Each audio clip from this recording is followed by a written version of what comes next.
Hi and welcome again. Thanks for joining us.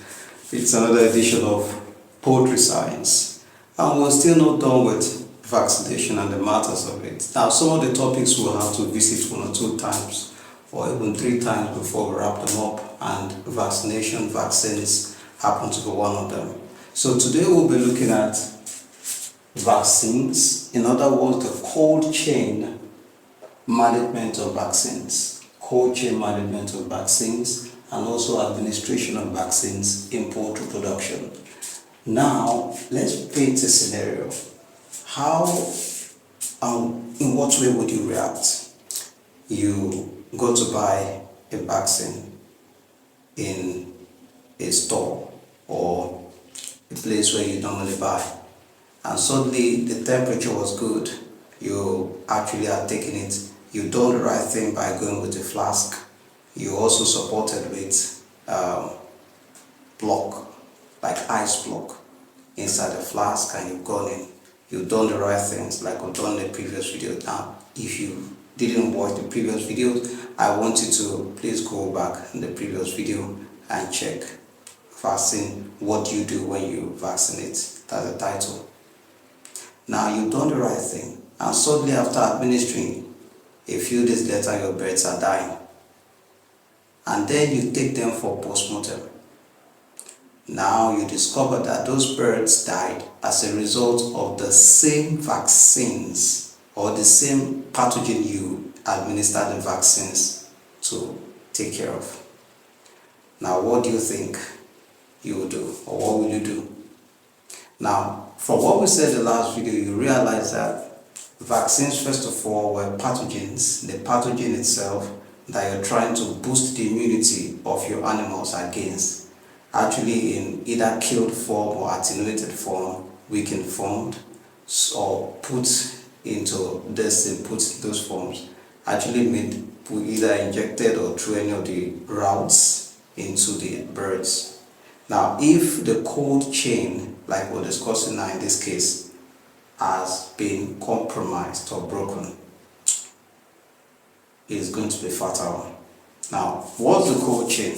From production to the usage of the vaccine, there is a certain temperature range that the vaccine should be kept and stored. We're going to get there. Usually between 2 degrees to 8 degrees centigrade. Now, except for the frozen type, the frozen vaccines, you have the live one and the killed one, the frozen. But we'll get there when we get to this place. Now, for these, that's a scenario. You've taken your birds only to realize that they died of the same vaccine, or the same, caused by the same pathogen, the same virus you tried to take care of. Now, that is a typical example of vaccine failure, and the cold chain has been broken. Now, let's take a look at some of the things you have to take note of.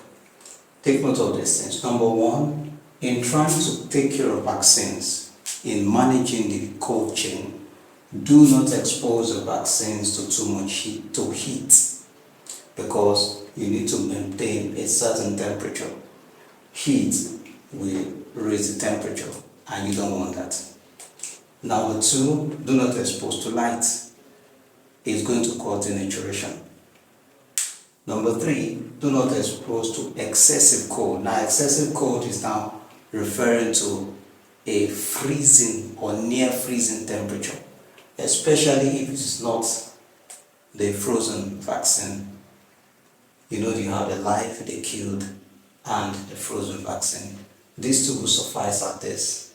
But for frozen vaccine, you have to keep at 70 degrees to 196 to minus 70 degrees centigrade, 196 minus 196 degrees centigrade.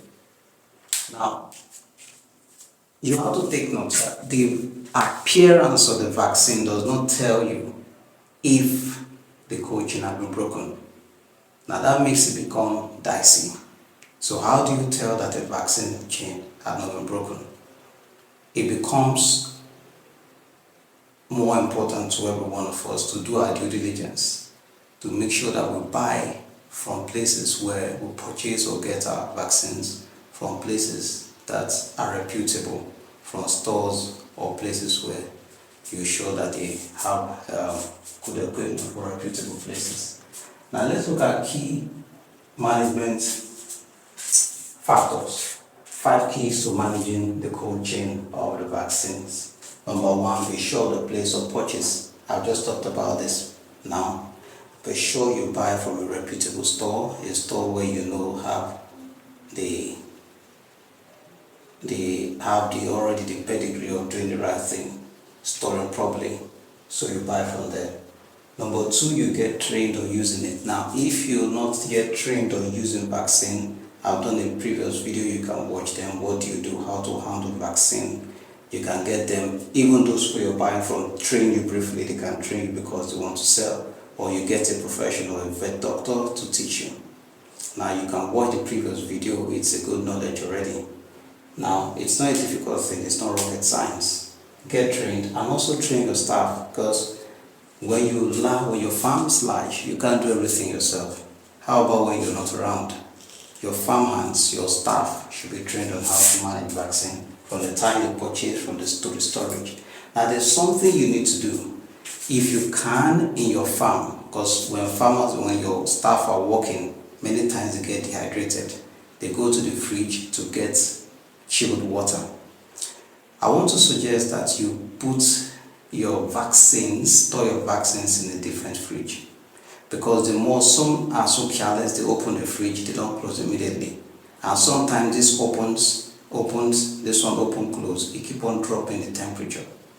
So you can have a dedicated fridge for it. Please, this information is key. A dedicated fridge for vaccines. But anytime you have vaccines in the fridge, please ensure that staff members or hands in the farm don't open the fridge without, or just open it anyhow. So now let's go to number 3. Ensure your storage unit is in good condition. Ensure that your refrigerator, not freezer, please, your refrigerator is actually doing well. Then number 4, monitor the storage temperature. Make sure the temperature is right and you do the right thing. Number 5, keep proper inventory of your vaccines. Keep proper record of the vaccines you used, when next you're going to use, so that you don't do things irrationally.